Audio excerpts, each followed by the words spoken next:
What's up, guys? Happy Tuesday, August 11th, 2020. We're going to come at you and try a DraftKings core pick video today. Just know, today, more so than pretty much any other day, we're going to put big old asterisks on everyone's name because it looks like it could be another one of those days that acts like the final week of regular season where a lot of people are rested, a lot of minute rotations become looser, guys just going out there to get a workout. We do have some news. I'll talk about some of the big names that are out. And then otherwise, I just want you guys to know that the idea behind these videos isn't for me to tell you to play Russell Westbrook because James Harden's out, right? I feel like you can figure that out. The idea behind these videos, I try to find people around the 8K or less area that I could stocking stuff my lineups with as somewhat core plays, higher ownership, lower risk, decent ceiling plays to fill out a lineup, right? You guys know all about the Giannis's, the LeBrons, the Lucas, like that. You guys got that, right? I'm trying to find some diamonds in the rough, so that's what we're gonna do in this video. If you're new to the channel, you like DFS content, we got plenty of it here. We got more coming. We're gonna have NFL in the not too distant future. Knock on wood, and then of course. We do have baseball content. I'm still trying to generate a good way to deliver that daily because I know the baseball clicks are just they're low everywhere. You guys just don't seem to love baseball like I do, but that's fine. But until then, we're gonna hit you with the NBA content. Just a quick note: if you play both sites, FanDuel and DraftKings, FanDuel's main slate doesn't have the first game, so you could work on your DraftKings lineups. Go get some lunch. And come back and get to work on your FanDuel stuff. Hey, if you're new to the channel, what you see on the screen is RunDFS.com. That's the place where we don't just play DFS. We run DFS. If you're looking to take your game to the next level, man, there's a beautiful community behind that paywall. I'll tell you what, that Discord full of grinders, all different payroll, bankroll levels. And there's just consistent winners, and those guys are doing it in multiple sports, every sport. I personally spearhead content for NBA, NFL, baseball, but those cats are in there grinding golf, UFC, overnight League of Legends. It's everything. We've seen some great screenshots in the past week. A lot of comma winners, right? Thousands of dollars in profit. So I'm glad to see that. That's why we do it. If you guys want a community that keeps you humble, keeps you honest, and keeps you informed, tags you when big news comes out, that's what that place is for. And then throughout the day, we have voice chats before main slate locks. Yesterday, a great example. Yesterday, I was not able to make the NBA voice chat, but there was still a full voice chat there. Like it's a real team, and it's not just me that does it all, right? It's a team. So go be part of that team. Grab a mic, join the voice chats, and if you don't want to be social, you can just listen in, man. It's still a great time to be had. Let's talk about today's slate. So today's gonna get weird, mama. There's a lot of teams that are kind of happy where they're at, right? And this is a great time to look at the Western Conference standings. We don't really care about the East. The Western Conference standings is going to be pretty tight. And the teams fighting for the 8th spot, Memphis Grizzlies and Portland Trailblazers, are two teams on the slate today. And those would be two teams that I target if I'm trying to milk every minute I can out of starters. So I want to preface this while I do not have any Trailblazers in my core 5 in this video. Play Trailblazers. Target Trailblazers. You go out there and get Damian Lillard. Get Damian Lillard. This is a playoff game. They're half a game back, and they're going to be out there scrapping, clawing, and fighting. Damian Lillard has basically played almost every minute of the games in the last couple of series. He put up 51 real points against Philadelphia. My man wants to win, and he's getting into Instagram beef battles. He wants to win, and the same with CJ McCollum. Minutes are going to be there for him. Carmelo, Yusef Nurkic, Hassan Whiteside's back. I wouldn't even be worried about that. Nurkic is going to get his. So the minutes will be there for Blazers. I would say target them. I would also say, hey, go look at the Grizzlies against Boston. Not a favorable matchup, but Boston's pretty much coasting. So guys like John Morant also playing those type of minutes that you're seeing from Damian Lillard. 41 minutes for John Morant against the Raptors, 32 against OKC, 37, 39. The minutes are there.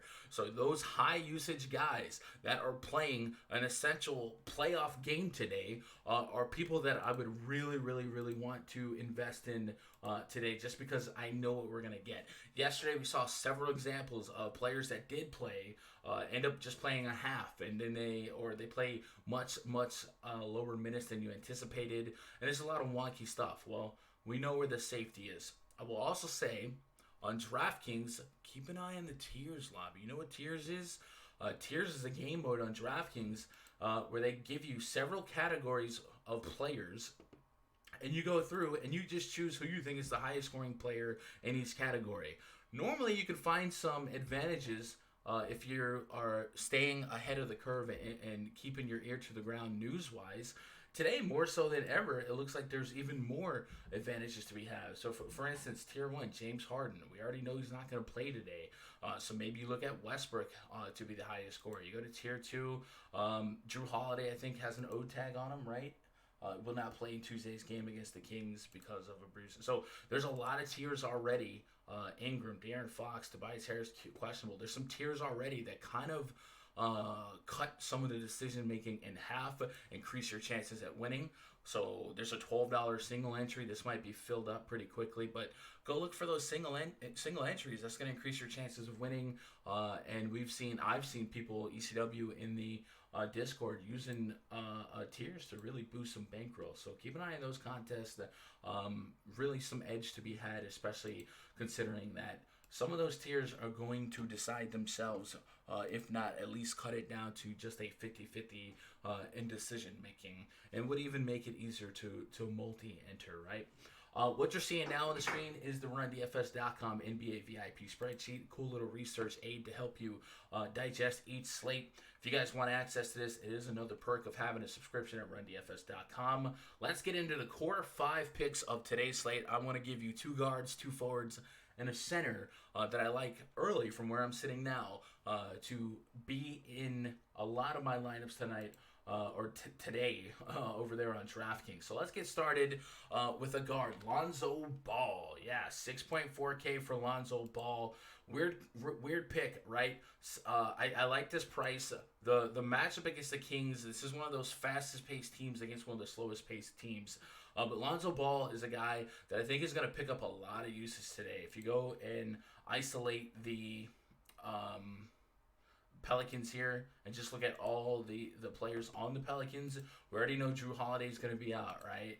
We know Brandon Ingram is expected to be out, and we know Zion Williamson is expected to be out. That's a lot of usage, that's a lot of scoring, and whether or not Lonzo actually makes up for the real scoring is almost irrelevant, because I feel like he'll also facilitate. You're going to get double-digit assists more than likely if you get that 30-plus minute threshold out of him in this matchup, and I like him to do that, and you might even have a poor man's triple-double, right? So 6.4K, I'm looking for a 30 DKP breaking threshold, and I think 40-plus fantasy points is not outside of the realm of possibilities. 2 games this year against the Sacramento Kings, 43.3 DKP per game, 16.5 points per game, 10.5 assists per game. I like him for a double-double here. I think 6.4K, knowing who's out, I'm a buyer. I hate that it's the last game, or is it the last game? It's the second to last game. Actually, they're both at 8, right? So it's the last game. So if Alvin Gentry and the Kings pulled some weird stuff where he wouldn't play, there's not really a lot of pivots there at that price point. But early on, I like taking advantage of Lonzo's price and his potential newly heightened responsibility in the absence of Ingram, Holiday, and Zion. I think it's a great spot. Let's move the ball here. Deonte Murray. Again, I know you guys want to play Westbrook today. We're going to play him. We're going to play Lillard. We're going to play all those guys fighting for their lives. But you don't need me to tell you that. So I'm looking for the 6-7K guys that can fill a lineup out to give you a little bit of salary savings to go get those guys. And then when we have more information today about who's out, there's going to be some 3K pump plays to kind of offset those prices. Deonte Murray. Reason I like Deonte Murray is that an up-pace matchup against the Houston Rockets, right? So far this season, he's averaging 25.5 DKP against the Rockets and 23.3 minutes per game. Well, we know there's no LaMarcus Aldridge still. He's going to be out for the rest of the year. He's been really, really good from a near point per minute standpoint in the right matchups. Utah, Denver, not really matchups I'm going on my way to to target, but hey, Pelicans, a fast-paced, sloppy defense, kind of high scoring. Feel like the Rockets could kind of be that situation. And unlike the previous games against the Rockets, he doesn't appear to be on a minutes limit. 33 minutes against the Pelicans, 33.75 DKP. Know the reason I like him? Well, keep an eye on Derek White. If you had Derek White like I did at 7K against the New Orleans Pelicans, you might remember he got hurt. 21 minutes of action, hurt his knee, ended up leaving the game, not coming back. Would it be in the Spurs' best interest to not force Derek White back the very next game? The Spurs, they're not making the playoffs. Is there really a reason to risk it? I don't think so. I feel like Greg Popovich wouldn't push the issue unless he absolutely had to. Yes, Patty Mills and Marco Bellinelli and Bryn Forbes are there to kind of pick up those Derek White minutes. But I like Deonte Murray to pick up some of that Derek White usage and responsibility, right? The 6 rebounds, the 4, 7 assists. So Deonte Murray definitely in the mix for me. And I don't hate DeMar DeRozan in that same breath. But Murray, of course, a lot bigger savings here. Let me put these guys in the player pool, actually in the lineup here, right? Deonte, point guard. So Lonzo guard, Deonte Murray guard. Let's go to some forward spots here. How about Bogdanovich, man? I feel like I've been singing this guy's praises in the last couple videos that Kings have been on the slate. But he just gets it done. Does just enough of everything that at 5.5K, I'm a buyer. 36 minutes against Houston, 34 and a quarter fantasy points. Look at this, 5 rebounds, 8 assists, 13 real points against Brooklyn, 27 real points, 35 against New Orleans. He's a chucker, and he's filling up the stat sheet in between. More reasons to like him. Hey, how about the fact that De'Aaron Fox went down? We look at the tags here on DraftKings. De'Aaron Fox, a facilitator for this team. He's representing a lot of usage. 9, 7, 10 assists, 20 plus real points, and 30 plus minutes. I like Bogdanovich to make up for some of the scoring and some of the peripherals. Yeah, we can start flirting with guys like Buddy Hield, Yogi Ferrell, guys like that. But I think Bogdanovich would be the least scoring dependent of them all. Corey Joseph will probably crack that lineup, and we definitely know that has a wide range of outcomes. And at 3,700, I think a lot of people will look to him for to be a potential value play. But at 5.5K, in this matchup against the Pelicans, not that the Pelicans were a sharp defense as it is because of their pace, but without Drew Holiday, who's clearly their best defender, their defense gets that much worse. So Bogdanovich is in a legitimate spot, in my opinion, to put up over 40 fantasy points at 5.5K. Not guaranteeing it. I'm just saying that's a range of outcomes in my book, and I would gladly sign up for Bogdan at 5.5K. Let's keep it moving. Hey, how about Robert Covington? He is 6.7K. This is almost 7K. This is one of the more... I don't know about that as a core play picks yet, but I'm there. I think the minutes will be there. Has played 30-plus minutes in every game in the bubble. We know the minutes will continue to be there. And the reason I'm kind of looking to him, Ben McLemore's in the mix. Eric Gordon's coming back. But I like Robert Covington against San Antonio's kind of a lower size front court, right? DeMar DeRozan's lining up at the power forward spot. I think he could fill up the stat sheet here, maybe get a shot at 10-ish rebounds like he did against Sacramento. Remember Sacramento, a really slow-paced team, and maybe a little bit of a double-double shot here, 12 and 13 against Sacramento. At 6.7, could I get 35-plus fantasy points without James Harden? I think it's possible. What I did was I went to the on-off court tool at RotoWire, and I took off James Harden, I took off Clint Capella, and I put on Russell Westbrook. And while Robert Covington only had 60 minutes of sample size and only had an official 14% usage rate, he still averaged a fantasy point per minute. Actually a little bit over, 1.1 fantasy point per minute. And I think I trust a guy like Westbrook to be enough of a facilitator, probably going to get you a triple-double should they let him play the full game, that I think there's a good shot at mid-30s to 40-plus and Robert Covington. He's probably the least owned of my 5 today because I do think there's going to be some more value opening up in the forward position as the day progresses, as news come out. But I like him early on as one of the mid-priced options to kind of get it done. Lastly, let's talk about Nikola Vusivich, 8.6K. We're going above the 8K price tag. I don't like to do that, but it's against Brooklyn. Let's go to that rundfs.com NBA VIP spreadsheet. Look at that team DVP tab, sorted from the most points allowed to the fewest. Brooklyn Nets allowing the most fantasy points allowed in the bubble to opposing centers, 57.2 fantasy points. I mean, the other teams that are even near them are the Bulls, the Pistons, the Hawks, the Hornets, all teams that did not make it to the bubble. And this was the pre-Jusuf Nurkic Blazers. So this is an elite spot for Nikola Vusivich. And the usage for him might even get greater. Aaron Gordon, not expected to play. How about Evan Fournier potentially being down, right? We pull up his card here on DraftKings, does have an official Q tag. He's considered doubtful. No Fournier, no Vucevic. Fournier's representing double-digit shot attempts every game, sometimes 20 real points. Who makes up that usage? Is it going to be Wes Iwundu? Is it going to be Kem Birch?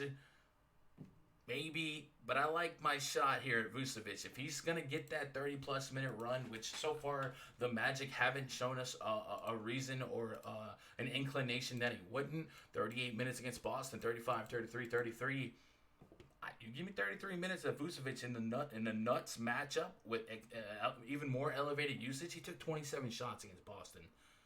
You give me that against the Nets. Definitely think this is one of those every now and then 60 fantasy point ceiling game potentially for a guy like Vucevic. So give me Vucevic here. That'll round out my core five early first look. So give me Lonzo Ball, Deonte Murray, Bogdanovich, Rocco, and Vucevic. Like I said, Rocco probably the first man on the chopping block because he's at 7K, and I almost need 40 in a tournament to really feel happy. But I do believe as news progresses, we'll have replacements because I am going to be looking for some 3K studs to go get me Russell Westbrook. I love that Westbrook's only 9.3. If I put him in a lineup now, I still get 36 per.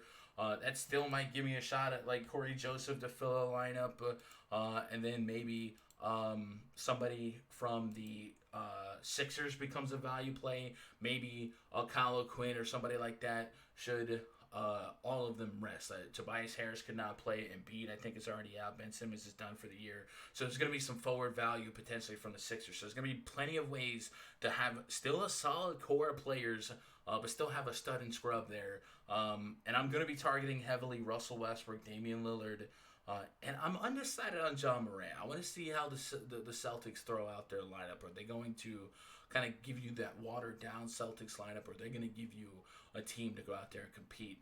I've heard some collusion rumors that a lot of teams want the Lakers to line up against the Blazers because the Blazers feel like the hungriest, best matchup against the Lakers, or the Blazers and the Lakers size-wise. So maybe that's what the league has in their mind. So if the Celtics beat the Grizzlies and the Blazers go out there, win their game, and become that 8 seed, maybe that's what happens. I don't know, man. You tell me.